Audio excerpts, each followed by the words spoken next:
Hello, I'm Karen Pascal. I'm the Executive Director of the Henri Nouwen Society. Welcome to a new episode of Henri Nouwen, Now and Then.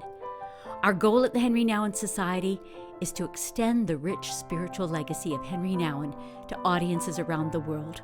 We invite you to share the daily meditations and these podcasts with your friends and family. Now let me take a moment to introduce today's guest.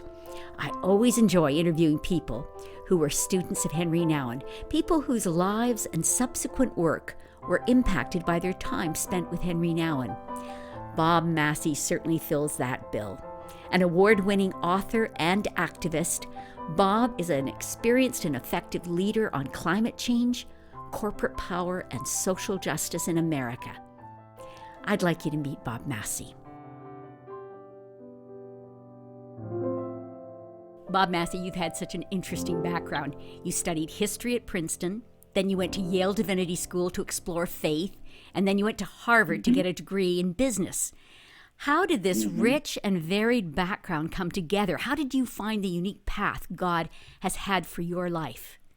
Well, my life is like everyone's life. I think that you start off and you're trying to figure out what your values are, what your purpose is, what you care about most deeply. And my childhood was an unusual childhood in that I was born with a serious chronic illness, genetic illness called hemophilia, which is a bleeding disorder. Your blood does not clot quickly. But it's not about cuts. It is about joint bleeding, and so it affects your ability to walk. And much of my childhood, I could not walk. But in the process of growing up with that challenge, first of all, I had to try to just figure out how to grow up and become an adult and what I want to study, all the regular things that people think about. But because of my experience with I was kind of on a middle ground. That is, in some ways, living a privileged American middle-class life. My parents were journalists and eventually writers. And so we had all of that access and so forth that made it possible for me to get decent medical care. But at the same time, I really strongly identified with people who were excluded or rejected because I was kind of like a chameleon. If I wasn't having any trouble walking or anything, I looked like someone who had no disability for many years. But when I had a challenge, I was in leg braces or wheelchair, and then people would react to me very differently. And so I began to realize that I wasn't the only person who experienced very different experiences from people, depending on how they judged you within even the first seconds.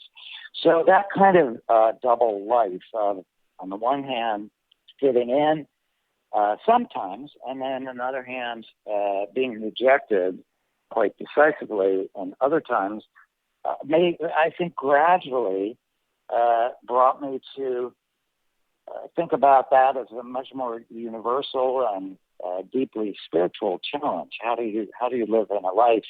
How do you live a life of value in the face of those kinds of difficulties? And so I began paying much more attention to people with other kinds of struggles. There were struggles, economic struggles, or justice, or other healthcare problems, or poverty, and so my life just kept sort of expanding, moving from an inner sort of circle of ideas and then expanding outward to more and more desire to engage with people and to understand God.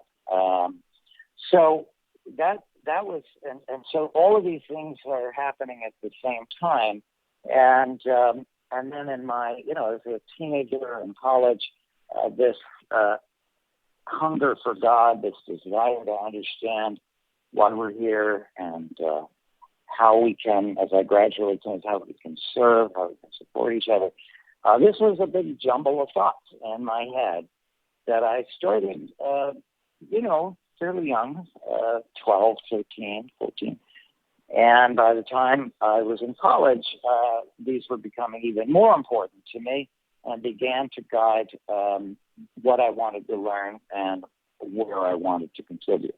It is quite a background. I even read that because of your having to have blood transfusions, you ended up with HIV and with, I guess, also hepatitis. Did you also get that? And then eventually you end up with a liver transplant, and this solves some of this. But that must have been pretty profound to have that experience in the midst of a time in which it was rocking the world. Can you tell me a bit about that? Well, so you just compressed very well, I might add. 60 years of experience. So, and so my medical challenges have been obviously at the heart of who I am and how I've coped with life. And I was very fortunate in that my parents, although they, came from modest backgrounds, my mother was the first person in her family to go to college. My father had been a scholarship student, but they had the ability to think through problems and gain access to resources because they're very persistent, and their love and support of me as a very young child gave me a kind of foundation of affection and commitment that really provided. I've obviously done a lot of reading and thinking about that, but it gave me a kind of resilience to face these different challenges and to learn from them and move forward. Wow. You didn't initially go chasing after faith in all of that, but it does sound like a wonderful, solid, loving basis that enveloped you, that gave you the strength. Because I look at your life and I'm terribly impressed, to be quite honest. I see all of these things that you've championed, and you championed things way before I think I was recognizing how important they were. I mean, you have championed creation and the importance of our footprint upon this planet. You've championed some very interesting things.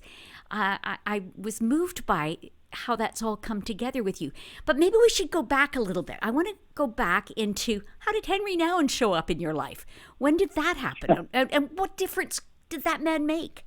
Well, so when I was in college and starting to think about more deeply what was I going to do next, I had always thought I might do something like law school and then go into politics, or just because I cared so much about what was going on with other human beings with the planet.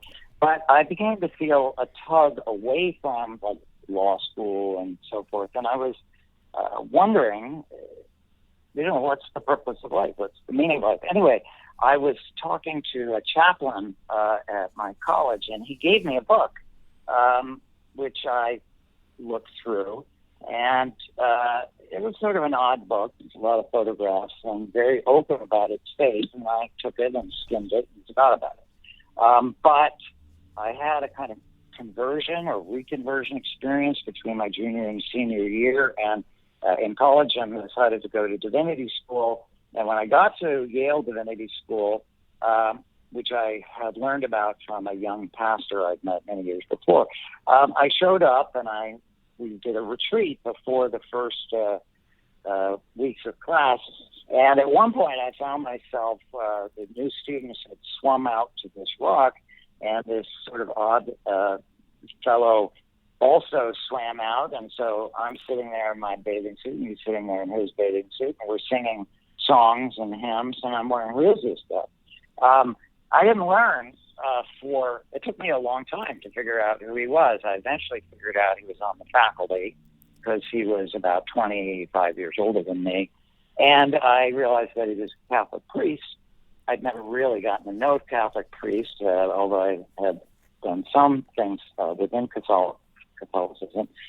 And eventually I learned that he was a very gifted guy, and then I learned he was famous. But it all kind of came backwards.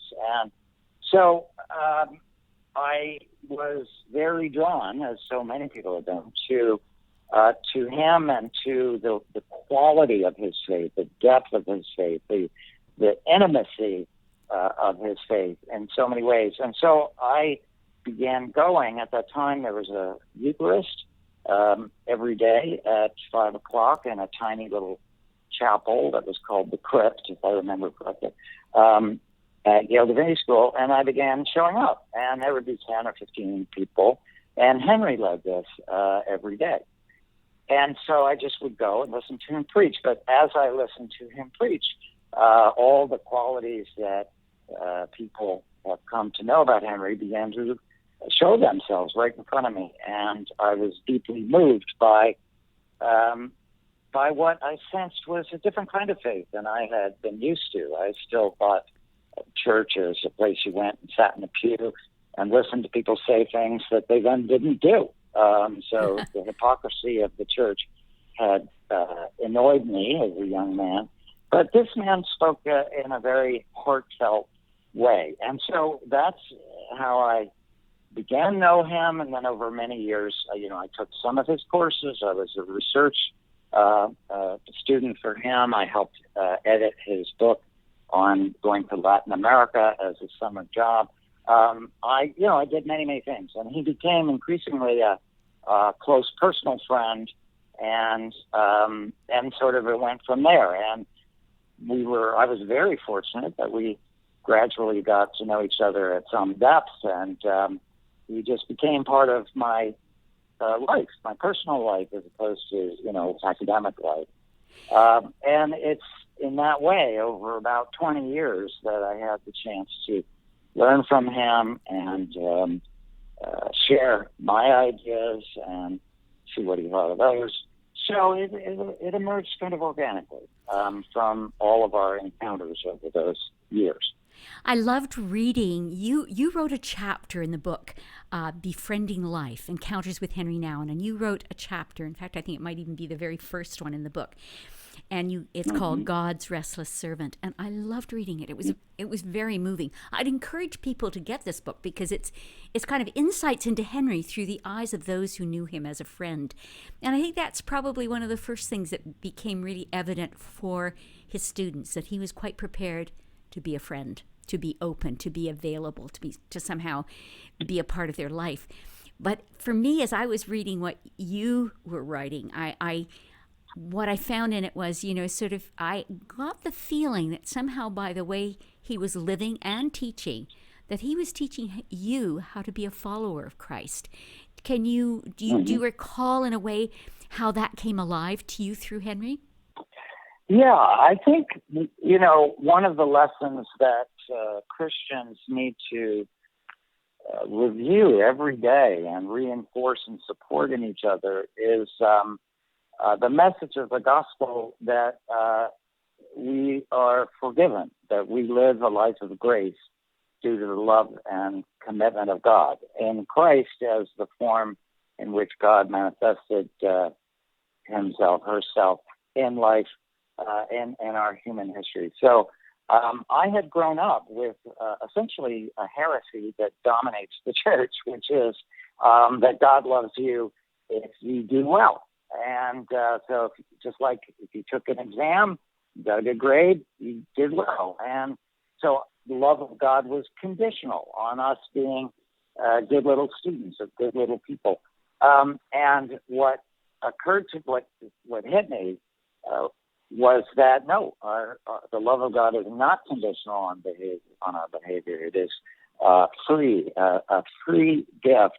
And the consequence of this idea, which really began to enter my heart and soul before I met Henry, but he began to give me many concrete examples. And one thing I want to say is that Henry was a walking contradiction. I mean, so there are many things we say about Henry, about how wonderful he was, but the truth was that he often disobeyed his own rules. I mean, and then he was honest about that, rules or guidance or principles. So, he was always talking about being quiet and being interior and, the downward mobility and hiddenness.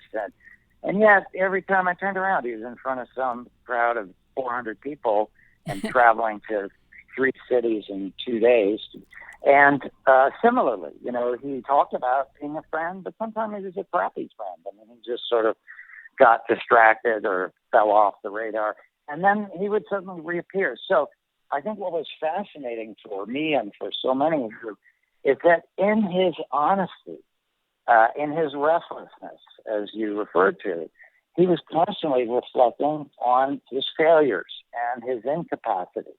And so in some ways, he was this wonderful blend of Catholic theology and Protestant theology. Catholic in his deep understanding of vocation, his understanding of the role of Scripture and of the role of the Spirit, his understanding of the incarnation. I mean, very Catholic in some ways, but his emphasis on the power of grace and the power of love as a form of liberation and freedom, not just individually, but also politically or spiritually for whole communities. This was an incredible experience because I had, as I mentioned briefly, I had worried that although the church writ large, I was from the Episcopal Church, but any church, you walked in, you heard all these wonderful words, you're told to love your neighbor and to visit those in prison and give the thirsty something to drink and to do justice and seek mercy, all of these things. And then the people would stream right out of the church and not do any of it. So like a lot of people, especially young people, I thought, the church was a place for people who said things that in order not to do them. There's a funny cartoon I saw some years ago of a man walking in front of a church, and there's a young pastor pushing a lawnmower back and forth, and the man on the street calls out to the young pastor and says, "Pastor, I would never join the church because it is full of hypocrites." And the pastor cheerfully says, "Yep, and always room for one more." So, and that's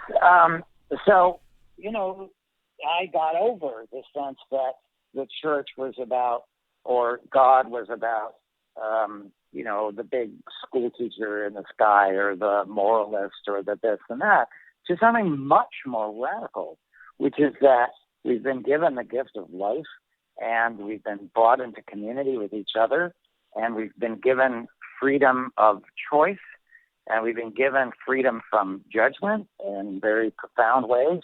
What do we do with all those gifts? How do we respond to them? What is God actually calling us to do? And how do we distinguish what the gospel, in my judgment, really says from the way it's been distorted and manipulated, either unintentionally or as a form of seeking and invoking power over others? So when I actually started reading the gospel and reading it and listening to Henry, it became evident to me that Jesus' greatest frustration was not with sinners, although he cares a lot, but with people who pretend that their holiness is a weapon that they can use against other people.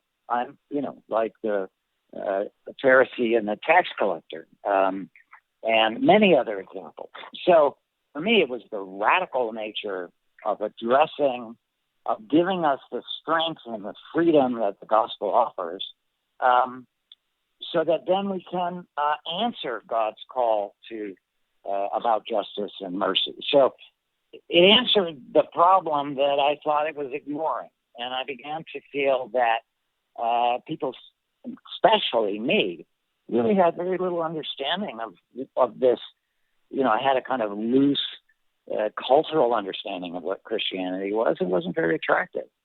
But the gospel of peace and transformation and power and reconciliation and gratitude, these are all at the heart of the gospel. And that's what I was seeking, and I knew that's what a lot of people were seeking.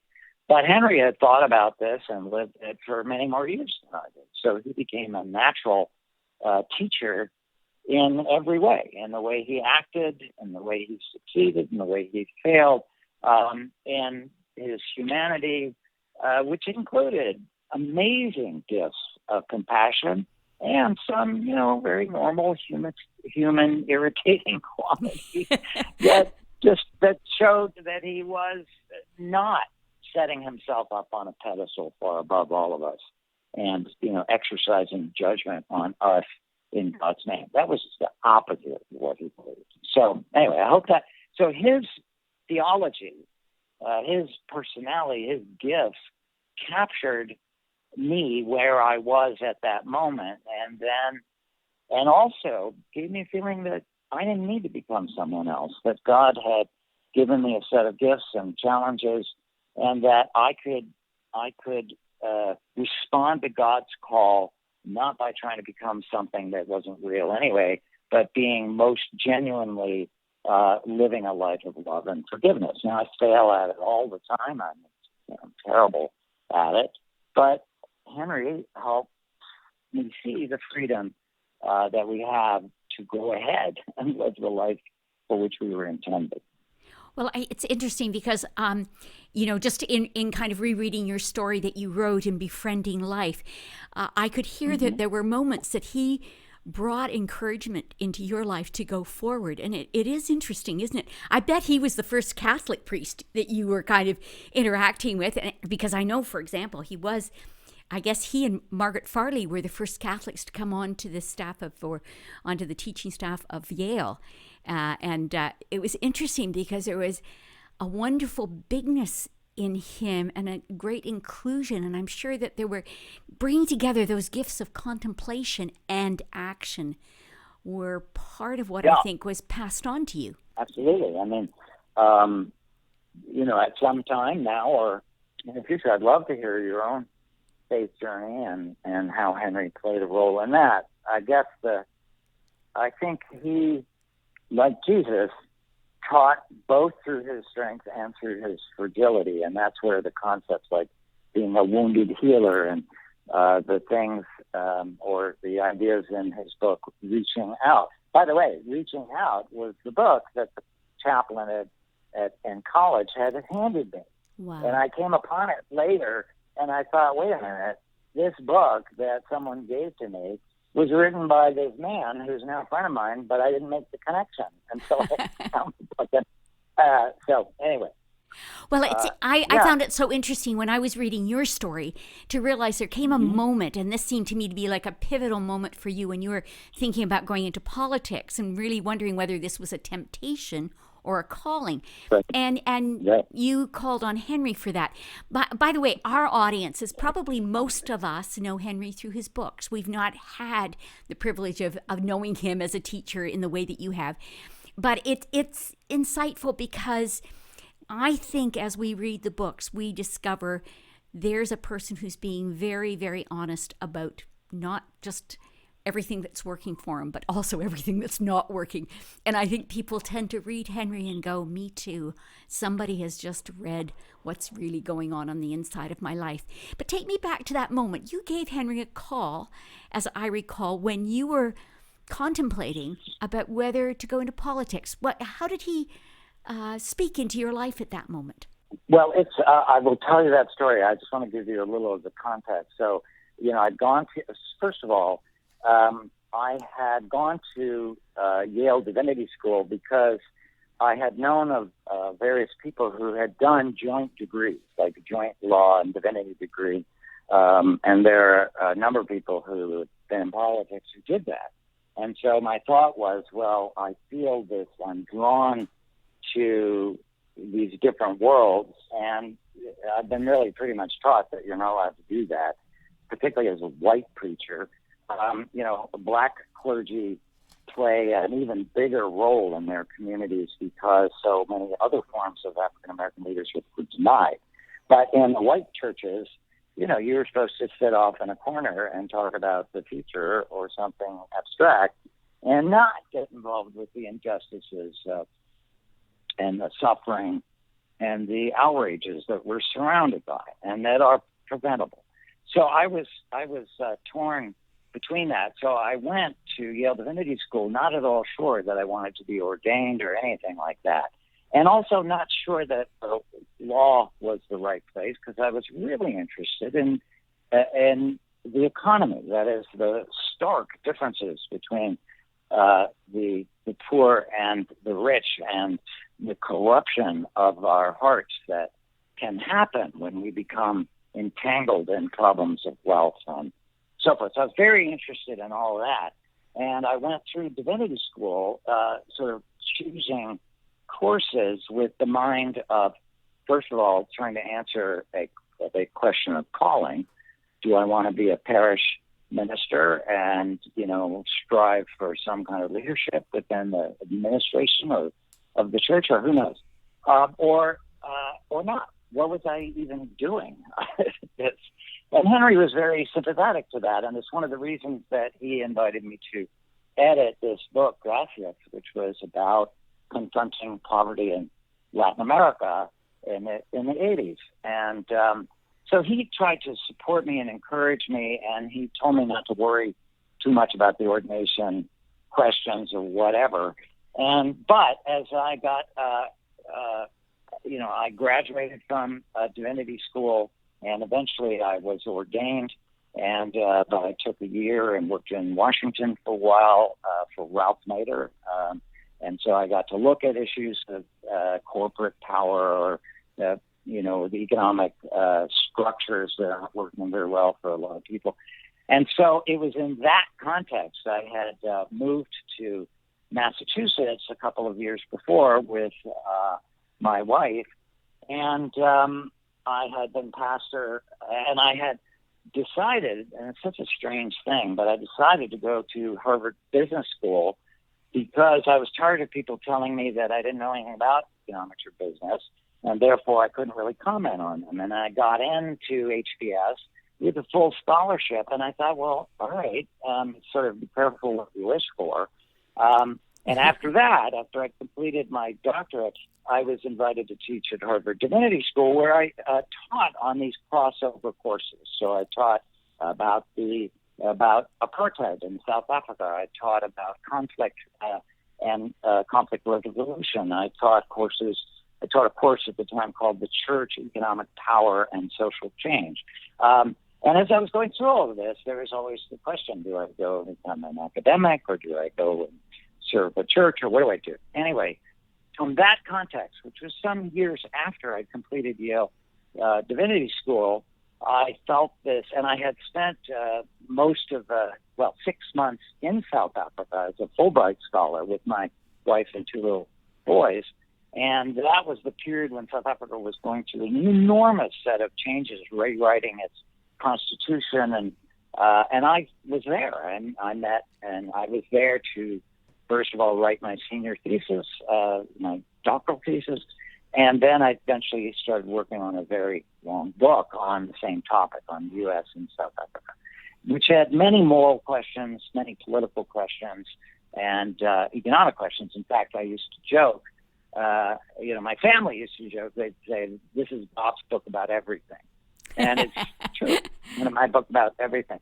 And then I realized when I got back from South Africa that democracy was this alive and engaging and critically important world and vision in South Africa. And in the United States, we'd become incredibly cynical and had lost faith in many of the instruments of democracy. And and we were still struggling with those same problems, many of which are worse. But so finally, I began to think about running for office. I put this into my prayer life. I had a very rigorous prayer life, except for when it wasn't rigorous. But, I was really asking God. And eventually, through that prayer and process of discernment and a whole lot of stuff I did to try to find out whether I was being tempted into something that would destroy me and destroy my good intentions, or whether this was something unique that with my weird set of experiences and personality and all that, whether this was right. So finally we get to the story. I decided to run for lieutenant governor of Massachusetts, and that sounds like a big, heavy lift if you've never been in politics. But if you know about Massachusetts politics, the position of the lieutenant governor is a strange one, and it doesn't have that many qualifications that you have to have. And I realized that I could go around the state and talk about issues of justice and reconciliation and climate change and all those things. So I jumped in, but as I was getting ready to jump in, I called Henri, and he was the last person I wanted to talk to. I mean, that I chose to talk to, because I thought Henri was going to kind of lecture me on, Bob, being a priest, for Jesus is the highest calling in the universe, and why are you giving up? And I'm disappointed in you, and blah, blah, blah. That's what I thought he would say. And when I called him and I said, well, Henri, I'm doing something that I hope is what God intends, and I've been praying about it, and I'm going to run for lieutenant governor. And he had this sort of low laughter, chuckled. And he said, well, with his little Dutch accent, I've been waiting for you to do this for a long time. And I said, what do you mean? And he said, well, it's been clear that this is, these are your gifts. And this is everybody who knows you, Bob, and especially after the years of conversation that we've had, this is obviously what you should do. And what's your address again? And I said, I gave it to him. And he sent me my first check. Oh, isn't that great? He sent me $1,000, which was the limit at the time. And to get $1,000 from Henri Nouwen to do something that I thought he would condemn or be disappointed was just an astonishing affirmation of all the things that you and I have been talking about. That I could dare to be the person that God was calling me to be. And if it turned out that he wasn't calling me to do that, then it would become a mechanism for doing something else. And I should just say that I won that primary, but I lost the general election. But because of losing that election, I eventually became the head of an organization called Ceres, which brought religious pension funds and others to work to push companies to address major problems like climate change and racial discrimination. So it became a path to something I simply couldn't have imagined. But I had to commit to, I had to start climbing the mountain before I could see what was on the other side of it. And so Henri was, basically saying to me, go ahead, be the person, once you have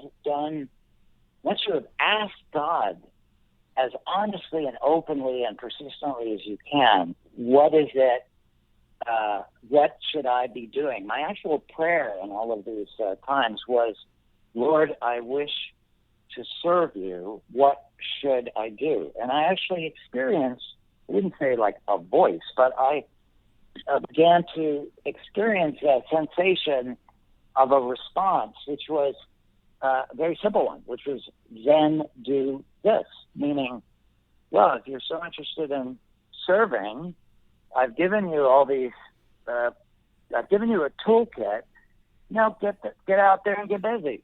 And in other words, you've investigated your inner life and you've put it before God.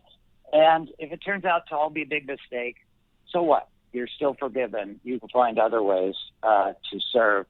But let's stop talking about this. Why don't you get busy? It was kind of the sensation I got in my prayer life. And it was very much echoed by what Henri said. So that was a key thing. So I jumped in and, it was insane, but I actually won that election. And, but, we were running against an incumbent and I got beaten. But just to link it back to my health experiences, I think one reason that I wanted to be so public is that I've been so, in many ways, so hidden, so cut off. And so part of my desire, if I'm, being really honest, was I want people to like me. I want to go out and talk to people. I spent so much time at home recuperating, and this would give me the opportunity to meet thousands of new people and to engage with the critical questions of the day. And I should stop running away from that. I should stop using ministry or Jesus as some way to, tell people, don't worry about me. I'm not going to be one of those annoying folks who urges you to change your life. And I realized that is what I'm supposed to be doing. I mean, with as much generosity of spirit or whatever as you can. But I am, at my core, prophetic. I mean, in that sense, there's the pastoral side and the prophetic side. I have a very deep pastoral side and have served in churches in that capacity and loved it. But for me, the scale of our problems, the urgency of our problems, and the failure of us to lead because we're scared of this, that, or the other seemed increasingly crazy. And so it was with Henry's support that I kind of came face to face with who I was intended to be. I was in my mid-30s, and it was kind of either you're going to do it or you're not. And very strangely, I came to the conclusion that I was. And that was very much because of Henry and others, but Henry who gave me that spiritual backbone to step forward.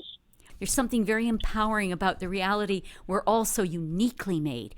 It's not like we're cookie cutter Christians in any way, but thank goodness you took on what you did. I've just been so impressed with the list of things that you've been involved in, and at the sense in which they were about justice in the world. They were about how do we bring justice to bear on the economy. We talked yesterday, and I wanted to bring this to the fore. We talked about how would we relate Henri Nouwen to today. Today, there are ways in which Christianity is dismissed. What do people who go deeply into their faith have to offer today? We're in a very unique time. Well, I think people should calm down. I mean, what do I mean by that? I mean that many of the dilemmas that we put in front of ourselves, we put in front of ourselves. In other words, let me see if I can explain this. We are very fearful creatures. We're fearful when we come into the world as children because the world is so overwhelming. And then we have to make all these complicated decisions about the morals or purpose or this or that or the other. And we've been taught to be afraid of making a mistake. And we cover that up with a lot of other stuff. We cover it up with our possessions and our popularity and our, whatever it is, our addictions of various kinds. And, one of the things I think that God, in God's wisdom, and as a Christian, I can say to Christianity, but I know God's present throughout the universe and throughout the world. But, we just don't have to worry about as many things as we choose to worry about. I mean, it's sort of like if God is for us, who can be against us? And that's a very profound form of freedom. Like, for example, you go out and you run for office and you make some mistakes or you say something stupid or you don't win, and then what is it? I mean, I ran for governor 2 years ago. Now we're 25 years later. And, people would say, well, aren't you afraid that you might lose? And I said, look, and then, so what? I mean, if I lose, the only thing that will have happened is that I won't be governor, and I'm not governor now. So how terrible is that? I'm just, I'm taking an opportunity to talk about what I care about, what I think so many of us care about, but we often neglect to talk about because we're afraid of what people will think of us. So I think, now, you want to add to that, but the world is, as creation is groaning in agony. I mean, we're destroying the planet for idiotic and unnecessary reasons, out of fear, out of greed, out of stupidity, out of cruelty. We're destroying each other. It's heartbreaking to me. Almost everything that happens within the human domain is caused by our own fears and our own lack of trust in each other or in God and so forth. And, the Christian message is there is nothing to fear. I mean, that's why when all of the angels appear in the gospel stories or in the other stories, first thing they say is, do not be afraid. Do not be afraid. And to go back to Paul, there's nothing that can separate us. And that includes death. And one of the things I think is really wrong with our society our modern society is just sort of utterly terrified and primitive in thinking about death. And so what do? We pretend it doesn't exist, while at the same time we're fascinated by violence and by death. So that, we just seem incredibly ill-equipped to face life as it really is. And there's, I'd like to tell a story that when we spoke yesterday, that if you don't mind, about coming to this realization in a new way. So when I was probably in my early 40s, Senator John Heinz, the Republican senator from Pennsylvania, was killed in a plane crash, in a mid-air plane crash. And for various reasons that have to do with my parents and others, I had come to know Senator Heinz and his family. And when he died, and I knew his sons, and when he died, I wrote his widow and said, this is obviously an immense and unknowable tragedy, but I'd like to remind you that we are in Easter season, and the core message in Easter is that love and God are stronger than death. Now, we don't know exactly what that means, but even the thing we fear the most can be vanquished. And I just hope that as you go through this extraordinary suffering, that you will allow people to minister to you and allow people to help you. Anyway, because of that letter, I suddenly found myself invited to participate in Senator Heinz's funeral at the National Cathedral. And I was to read some prayers. But, so there I am. I'm sitting in this cathedral that holds 3,000 people, and I'm waiting for the service to begin, and I'm looking out, and what do I see? I see everybody that you see in the newspaper every day. I mean, the President of the United States, George H.W. Bush, the entire Supreme Court, all the members of the Senate, pretty much the whole House of Representatives, everybody that in America, when it comes to politics, were considered powerful and, famous.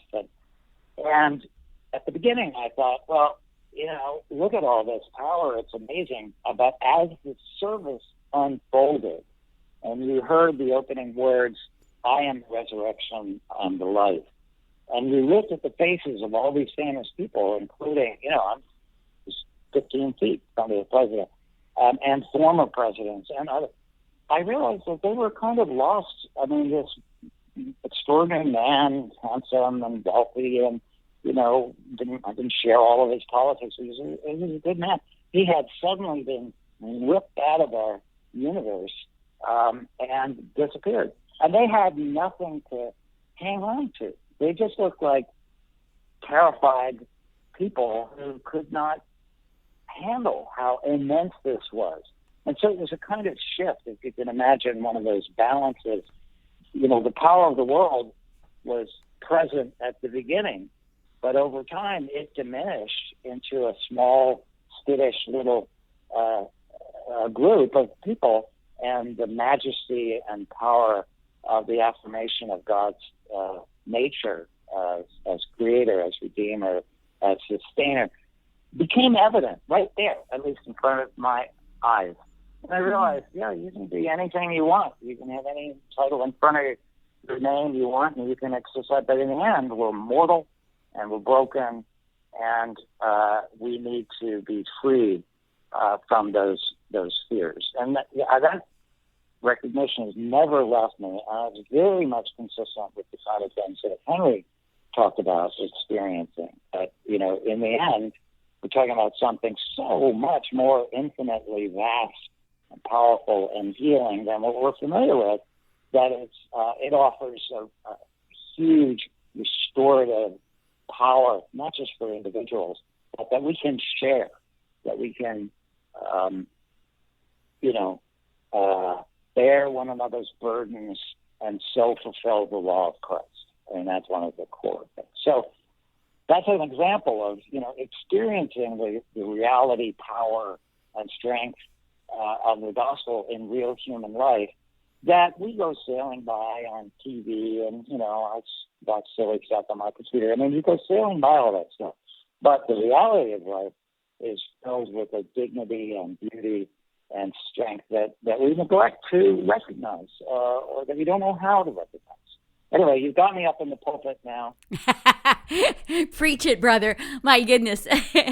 Yeah. One of the things that I have seen in your life, obviously, you cared about economic disparity.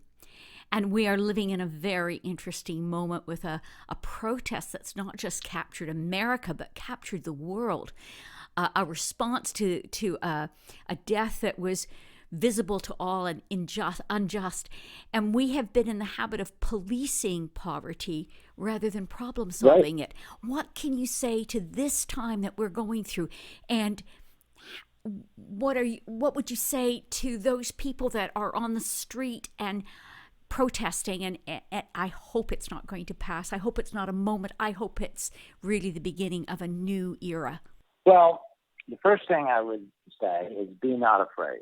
I mean, we've gone through, human history is actually remarkably short, and we've gone through some truly awful periods, but we're still here, and we're unfinished. And the call that I was talking about brief before, of that there's a calling for justice. We're invited, we are asked, we are summoned to serve, to bring justice into the world. But we also are offered the gift of mercy. So, this isn't one thing that happens and then it falls off the news.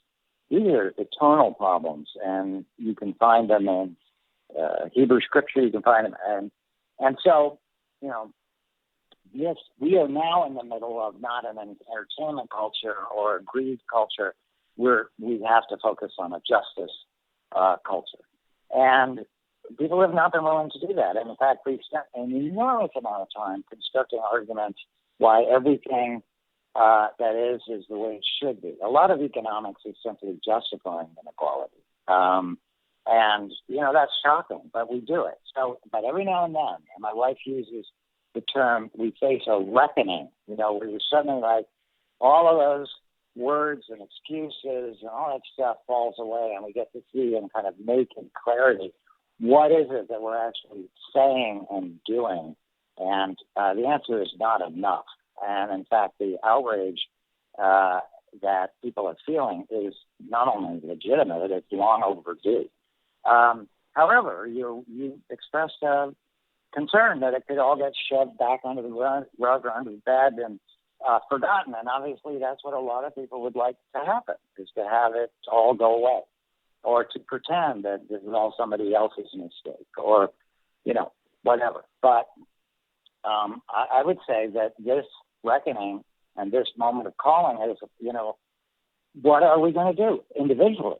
How are you going to allow this moment to change you and to change the world that you live in, that we live in? And, or are you going to just, go back down the gopher hole and say, wow, that was awful, and I hope I never have to deal with that again? So there are these moments, and this, I think, is, we see this in the life of Jesus. I mean, when I first read about Jesus, I expected him to be this really sweet guy who went around urging everybody to love each other and, walking around in his night robe. But he's not like that. He's a passionate warrior of the spirit, so to speak, for justice, for mercy, for honesty, for clarity, and for healing. So I also think that the political situation in the United States is shocking. I mean, we're betraying our secular principles as well as our religious principles. And without getting directly into politics, we have to reaffirm what it is we believe in, or the United States is going to be a little 250-year-old blip in human history that will be forgotten. And if it's forgotten because we couldn't live up to our own principles, then perhaps it should be forgotten. And we're being tested right now. So that's kind of how I view it. But I want to go back to, do not be afraid. Yes, what's being done is horrific. And the anger that comes from recognizing how long and persistent this has been is legitimate. But we still have a long way to go, and we have a long way to go with each other. And that's what I think, we're called to do. And Henri was often invited to sit in a nice little religious box where he said nice things to nice people, and they all went away thinking, boy, that was sweet. And they don't hear the calling that I think Henry did everything he could to try to point to. This isn't just about receiving something nice from God and then you go home, like from a birthday party. No, it is about committing to a way of life that resonates with the love that created the whole universe. And, it's nothing short of that. And there's nothing more exciting than that, even if it's incredibly painful. I want you to tell me just briefly so that our audience can tune into this, because you're doing some exciting podcasts on video right now. How can people see those? We'll put a link in our notes to them, but what do you call them? The podcast, which is a video podcast, you can watch us talking, or you can just listen on various streaming. It's called Creating the World We Want. And this is where the work that I do and my wife's work, my wife's a designer and an architect, and often our failure to make changes because we simply can't imagine it. The way the world is, it's the way it's always been and the way it's always going to be. But we should, in our own personal lives and in our communal lives, say, well, what do we really want? What is it that we, it's not just that we came here and got stuck here and we leave. What is it how do we want to co-create with God? How do we want to be not just subjects of divine authority, but participants in this magnificent, immense, universal story that's unfolding. And so, so what we do, it's not a particularly religious show, but I have invited various clergy, and we talk about these fundamental issues of moral values and commitment, and then how they play out in our systemic racism and our relentless failure to address poverty and our failure to provide housing and healthcare, which obviously is something I know I've experienced quite a bit. So it's designed in the same way we talked about at the beginning to offer a moment for us to step back from all the reasons things can't happen and say, well, let's worry about what can or can't happen later. Let's ask the aspirational question first. Who do we want to be? What do we want our world to become? What is the world we want to create? And so you can find it at creatingtheworldwewant.org. It's also on Apple Music. It's on Spotify. And, we're just getting it off the ground. So I hope people will investigate it, and hopefully it will be something even bigger in a couple of years, if that's what's meant to be. You've certainly given us good food for thought, and I'm really going to encourage people to go there. When I picked up the phone and called you a week or two ago asking if you'd do this podcast, there was a lot of things that I did not know about. But the very first thing you said to me was you were turning 64, and it reminded you of Henry because, of course, Henry, that was the length of his life. And I found it interesting when I looked in your story that you wrote on within Befriending Life. You wrote about how you had asked Henry because you didn't anticipate that you might have a long life. You were concerned because you know what it was to have health challenges. So you'd asked Henry if he would pass on to your children what your faith had meant to you, if he'd make it real to them, and he promised he would do that. And then you literally lost him in a moment that you had played a good part in as well. Way back in 1986, you and your family were the one that brought Henry to Russia, where he apparently spent days in front of the Return of the Prodigal Son. And I think your mother had a good part in making sure that he was allowed to stay there with his own chair and he could study it. And we all know that out of that came probably the most powerful book that Henry wrote, The Return of the Prodigal Son, or the most popular one. But I'm just curious, here you are now at this point. You played an important role in Henry's life. It's not just that he played a role in your life. That is good friendship, isn't it? I mean, it's that you inspired each other and you led each other forward. But here at 64, this is an important moment. What would you say now? Well, the first thing I'd say is thanks be to God. I mean, it's, because of the injections from hemophilia, I was exposed to the HIV virus, as you as you mentioned, very early in 1978, before even people knew there was such a thing. But we know this because they kept samples that they tested many years later. So I almost died of HIV, but I didn't. And then I almost died of liver disease, hepatitis C, and I didn't. And there are many other challenges where I've come close to passing through that door that awaits all of us. And but it's true, just statistically, it seemed unlikely that I was going to live much beyond, I thought I might have, at that time, I might have 10 or 15 more years, or maybe radically less. So I remember we were sitting together, sitting in the car parked outside of the L'Arche community, and we were talking, and we were about to plunge into something where he'd be talking all the time, and our trip was going to close. And I said, Henry, I do have a request. And I had 2 young sons at the time, and I said, would you speak to them about my faith, because I think you understand it, and in a way that few other people do, and I may not be able to communicate that. And he, it was a wonderful, very personal moment, and he vowed to do it. And then he died like a year or 2 later. And I was actually sitting in church when somebody gave thanks for the life of Henri Nouwen, and I was like, what? I just talked to him. So that sense that, I guess the sense is that the gifts that we're given and the time that we're given, there's an element of finitude in everything. We only have so much time, and we only eat so many meals. I mean, we only know so many people. So each thing is precious. And Henry was wonderful in talking about things like gratitude.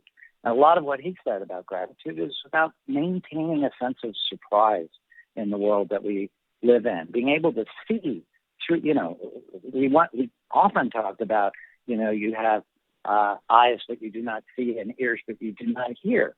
Henry so much wanted us all to wake up to those sounds and voices and those images and the beauty of the world. And so I do feel, and as you do and so many others who have come to care about Henry, that, it's in some ways very much like Jesus, although Henry would be kind of shocked if I said that. But, that he had to leave so that we could take up what is our piece of this and then become advocates in the world for the underlying reality and personality of God. I mean, we're talking about things that are human languages and even really work. But so thank you for raising that. It was a very important moment in my life, and it was a tragic moment in the sense that we experienced a reversal that obviously neither one of us anticipated. But as I say, I'm turning 54 in August, and now I get to think of what a rich life I was given, and I miss and mourn Henry a great deal. But I had my time with him, and we still have his books, and he's not the only person who has been a guide and mentor. And, I've reached the point where I think it's okay for me even to be proud that I have offered things to other people, as you said. It wasn't just about him changing me. I think I did have an effect on him. And then all the things that I've learned from him have become part of my preaching and how I try to live, even though I fail at it. But so anyway, thank you for phrasing it. I mean, meeting Henry helped define my faith and underscore that the gifts that God had given to me were not to be held on to just for my own private use, that they were offered to me precisely so I could offer them back. And I've lived enough of my life to feel like, well, occasionally I've actually done that. And that gives me a sense of peace. Bob, I just thank you. I think that is so rich. I really do, because I think I hope that others, as they listen right now, are going to say, that's what it's about. That's the heart of it. It's been inspiring. Thank you. Well, thank you so much, and thank you to all the people who are listening. And just want to say again, do not be afraid. We're surrounded by the grace and love of God, and we can be windows to which we perceive that in each other. And, there's discouraging moments and moments of great pain. But in the end, we live in a life blessed by the power and the love of God. And what could be a greater gift than that? Thank you, Bob. This has been good. I've really enjoyed talking with you. And I've learned a lot about Henri. I've learned a lot about you. And I think in the midst of it, I've learned a lot about God. And to be less fearful and probably more courageous to take on those things that we're called to. That is also what I take away from today. We do thank you for listening to today's podcast. I hope you enjoyed this interview with Bob Massie. He had so many good and valuable, hard-earned truths to pass on to us. If you did enjoy it, please share it with friends and family, and we would be grateful if you'd give us a good review or a thumbs up. For more resources related to today's episode, click on the links on the podcast page of our website. You can find additional content and other related materials, including books to get you started if you're not familiar with the writings of Henri Nouwen, or you may wish to send for Befriending Life, Encounters with Henri Nouwen. Thanks for listening. Until next time. Thanks so much for watching. Be sure to subscribe, give us a thumbs up, or follow us on social media for more Henri Nouwen content. For books, videos, and other resources, or if you'd like to receive free daily Henri Nouwen e-meditations, you can follow the links below.